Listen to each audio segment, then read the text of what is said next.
Also, what we can do is with this headspace of almost like a high achiever, which is great. It's great to have aspirations and focus, but we need to balance it so that we don't feel like we're getting to the point of burnout.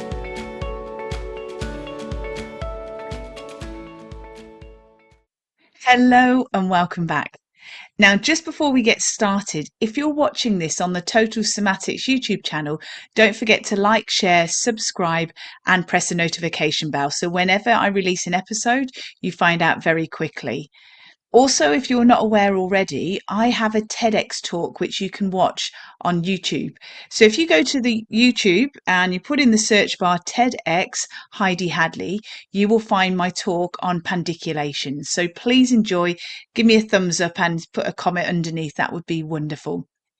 Okay, what I'm going to do today, though, is I want to share with you, and I'm going to actually share somebody that's in the Total Somatics online membership, because I think it's more important to hear other people's perspectives too.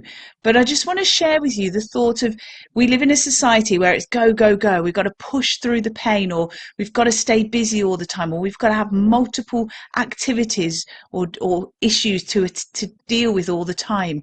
So, we can find that we're this almost like a high functioning anxiety. And that can start to show up in many ways. So it could be in the activities that we decide to do, some of the interests. So even though it's lovely to do things like running, sometimes what it can be do is if we have a high functioning anxiety headspace, and then we just do more running, running, running, as much as we might think that's great for fitness, what it can also be doing is if we're already in a very highly stressed body, when we're pushing with running all the time, that can increase our cortisol level, which increases our inflammation. It dampens our immune response. And then in our nervous system, it doesn't know the difference between perceived and actual danger. So your nervous system is perceiving that you're fleeing or running away from a dangerous situation. So you stay highly charged. Also, what we can do is with this headspace of almost like a high achiever, which is great. It's great to have aspirations and focus, but we need to balance it so that we don't feel like we're getting to the point of burnout.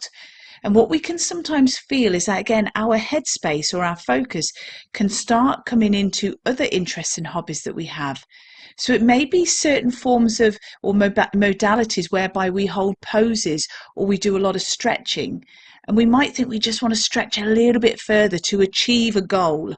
Or there might be somebody in the class that we're doing these stretching sessions with, and they seem to be stretching better than we are. So then you see it as a challenge to see if you can compete with them, even if it's not on a conscious level. If it's a default pattern that we're a high achiever and we have this real competitive or this really go, go, go drive, that can start to impact everything that we do. So what I'm encouraging us to do today is wind all this back, become first of all aware if that's your default pattern. And if it is, we want to acknowledge that that's a power, a superpower in some ways, because consider what that personality trait that you have has allowed you to achieve in life. There may be things that you've achieved that if you didn't have that kind of personality, it may have not happened. However, what we want to do is as the decades go on, if we're not managing this high functioning state or this go, go, go or perfectionism, what it starts to do is wear us down. And our bodies are just not as resilient as they were a few decades ago. So that's where we start getting the pain. We start feeling again that we're just not bouncing back from issues or injuries like we did before. And the other thing I want us to consider here is that when we keep pushing and pushing and pushing, we are moving out of an embodied or a mindfulness headspace, and we are disconnecting. So we're living more in, again, a survival stress response. When we become embodied or we start to notice or tap in to what we're sensing and feeling from within, at that point, that's when we can start making changes, or we can bring greater awareness to how we just need to tweak certain aspects of our personality so that we're not burning ourselves out and starting to, again, run on this high functioning anxiety. But I want to share with you a beautiful voice message that I was sent recently from somebody called Maria. She's beautiful. And I just want to share this with you. So if you want to take a note of what Maria says in this voice message, because it's really powerful, and maybe you can resonate with it if you've been in that category again of go, go, go, pushing through the pain, or again, just living at 100 miles an hour all the time.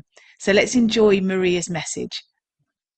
Hi, my name is Maria and I'm from Western Australia. For years I lived with a go, go, go, go mentality. As a habitual runner and devoted yoga enthusiast, I thrived on movement and challenge. My mantra was, I do it because I can, a phrase that pushed me through long runs, intense classes, and the demands of everyday life. But eventually my body and mind had other plans. I physically and emotionally cracked. The constant pushing, the robotic movement patterns, and the lack of true rest finally took their toll. That's when totalsomatics.com and the guidance of Heidi Hadley entered, or rather deepened, in my life. I had been following Heidi for over 8 years, but it wasn't until I truly stopped and listened that I began to understand the depth of what she teaches.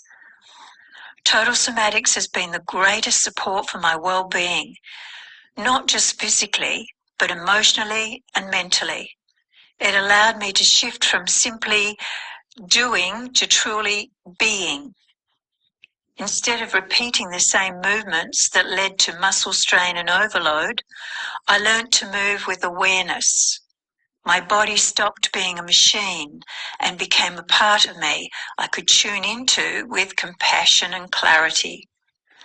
This journey has led to something I never expected, an embodied awareness that rises from deep within, no longer driven by force. I move with intention, I live with presence, and I finally understand that true strength comes not from how much we can do, but from how deeply we can feel. So isn't that wonderful to hear those comments from Maria? So thank you so much for that, Maria. I'm sure everybody around the world really appreciates your beautiful words there of wisdom. So can you see with Maria that over the time she started to adapt and change, and notice that really when she started to work smarter, not harder, with her body and with her mind and her emotional and her energetic health, that things started to shift and change? And so that's where I'm just going to call out and invite you that I would love to be there to help you to work smarter rather than harder with your beautiful mind and body. And together, you and I can actually start to make some healthy progress and adjustments in what you're doing. Because again, when we can start to release muscle tension and pain, when you can improve your posture, when we can increase general mobility and do that with a total somatic awareness, you can really appreciate everything around you. You can often get back to activities that you love to do that maybe you've had to stop or you've had to restrict how much you can do because you just have been told over time, this is what happens as your joints get older, as we age, this is what is expected. Whereas can I encourage you to consider that when you learn total somatics, you're going to be learning about movement, mindset, mindfulness, your beautiful neuromuscular system, how your mind and the internal narrative you have translates into your body, how all of that can adjust and change to how you move, how you manage pain, how you navigate throughout everyday activities. I'd love to be there with you. So if you want to join me, you can join me and all the beautiful people, including Maria, in the Total Somatics online membership. So if you go to totalsomatics.com, click on the Join Now page, and you'll find all the details there so that you and I can get together within the membership and start today to make some progress. So until next time, all my love and my very best wishes. Take care. Bye. Thank you for joining me today. If you've enjoyed this episode, please leave a rating and also forward this on to somebody you know will benefit. To learn more about pain relief, plus how to improve your health and well-being, go to totalsomatics.com. Until next time, take care.